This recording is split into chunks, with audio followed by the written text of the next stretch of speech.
Welcome to Leka Eto Speak YouTube channel. Thanks for watching. Please don't forget to subscribe.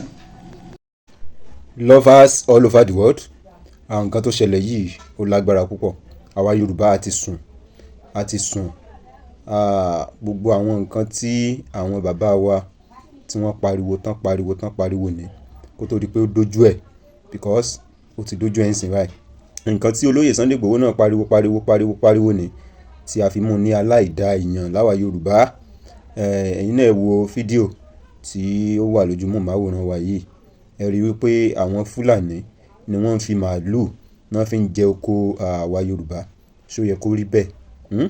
Ṣó yẹ kó rí bẹ́ẹ̀? Ẹniyẹn gbin àgbàdo, ó gbin ẹ̀gẹ́. Àwọn Fúlàní darandaran wọ́n sì kó màálù lọ sórí ẹ̀, wọ́n sì lọ fi ń jẹ oko. Ṣó yẹ kó rí bẹ́ẹ̀? Ẹ̀yin náà ẹ wo wàhálà, ẹ wo dààmú, ẹ wo owó, ẹ wo irú ìfọkàntẹ̀ tí ẹni yìí ti ṣe wípé kí òun ó kéré tí ó bá di ẹ̀yìn ọdún tí àwọn Fúlàní darandaran tán wá bọ́ sórí ẹ̀ lọ́sàn kan òru kan tí wọ́n wá fi màálù jẹ. Ẹ̀yin náà ipò wo la fẹ́ jẹ́ kẹ́ni yìí wà? Bóyá ẹni yìí bóyá ó lọ yáwó NAPO ni àbí lọ gba owó ní bank tó lọ gba loan tó fi ṣiṣẹ́ oko yìí. Àwọn Fúlàní wá bọ́ síbẹ̀ lọ́sàn kan òru kan wọ́n wá jẹ. Ẹ tún wá rí i pé wọ́n mọ̀ọ́mọ̀ ni wọ́n tún fídíò ẹ̀. Ṣó yẹ kó rí bẹ́ẹ̀? Ṣó yẹ kó rí bẹ́ẹ̀? Gbogbo àwọn nǹkan tó yẹ kí àwọn tí wọ́n jẹ́ olórí wa nílẹ̀ Yorùbá tó yẹ kí wọ́n bá wa mójútó ni. Gbogbo àwọn nǹkan tó yẹ kí wọ́n jà fún ni. Àwọn Fúlàní yìí náà ń jí wa gbé. Àwọn yìí náà ń fi ẹran náà fi ń jẹ oko wa, náà ń jí àwọn ọmọ gbé, náà ń bá yàn sùn, náà ń sáyàn ládàá, náà ń ṣe gbogbo ẹ̀ lórí ilẹ̀ bàbá wa. Ní nǹkan tí a tó kí àwa Yorùbá ká dánrú ẹ̀ wò ní ọ̀dọ̀ wọn lọ́hùn. Ṣó yẹ kó rí bẹ́ẹ̀? Ṣó yẹ kó rí bẹ́ẹ̀? Aró ẹ̀yin adarí wa,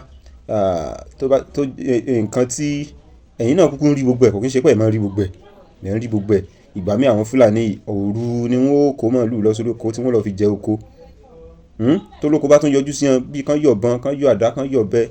A ti ríre nílẹ̀ Yorùbá o. A gbọdọ̀ sọ ìdàkejì rẹ̀. Nǹkan tó ṣẹlẹ̀ rí ó jẹ́ nǹkan tí ó ń bá yàn nínú jẹ́ púpọ̀ tí ò yẹ kó máa rí bẹ́ẹ̀. Ẹ̀yin náà ẹ gbọ́ bí àwọn Fúlàní wọ́n ṣe ń jayé ọlọ́ba lórí ilẹ̀ àwa Yorùbá.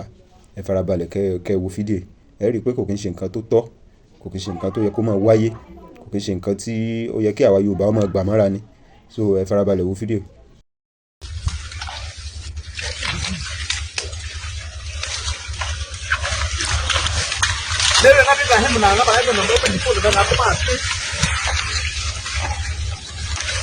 Àti làárẹ̀ àwọn ọmọ ẹni mẹ́lú rí yìí.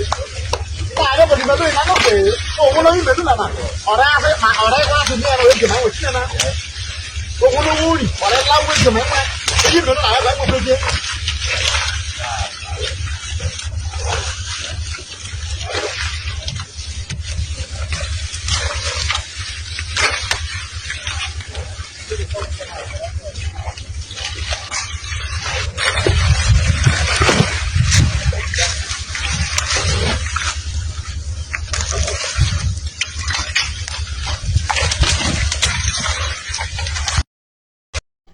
A lérò pé ẹ farabalẹ̀ tẹ́ wo fídíò yẹn.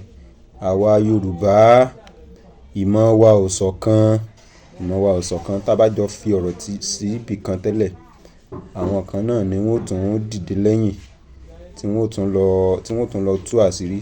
Tá bá jọ fi ọ̀rọ̀ tì sí ibì kan, àwa Yorùbá ara wa náà látún lọ tá àṣírí pé báyìí ni wọ́n tún sọ pé àwọn ò ṣe o tí ó sì yẹ kó rí bẹ́ẹ̀. Gbogbo àwọn adarí wa, gbogbo àwọn leaders wa, gbogbo àwọn bàbá tán ti kú yẹn wọ́n kékékéké ibi náà fi padà sú wọn gbẹ̀yìn. So ẹ̀yin tẹ́ bá ṣe ń darapọ̀ mọ́ channel wa, ẹ bá wa share fídíò kó go viral kí ó dé ọ̀dọ̀ àwọn olórí wa kán lè mọ̀ pé wọ́n ń fìyà jẹ á nílẹ̀ Yorùbá. Wọ́n ń fìyà jẹ á gan gidi gan. Ìyà tí ò ṣe kéké. Àwọn Haúsá èèyàn ò lè ṣe ọmọ wọn báyìí, èèyàn ò lè ṣe nǹkan wọn báyìí. Bẹ́ẹ̀ ni. So ẹ̀yin tẹ́ bá ṣe ń darapọ̀ mọ́ channel, ẹ bá wa subscribe, ẹ bá wa like, ẹ bá wa comment. We love you all. Thanks for watching.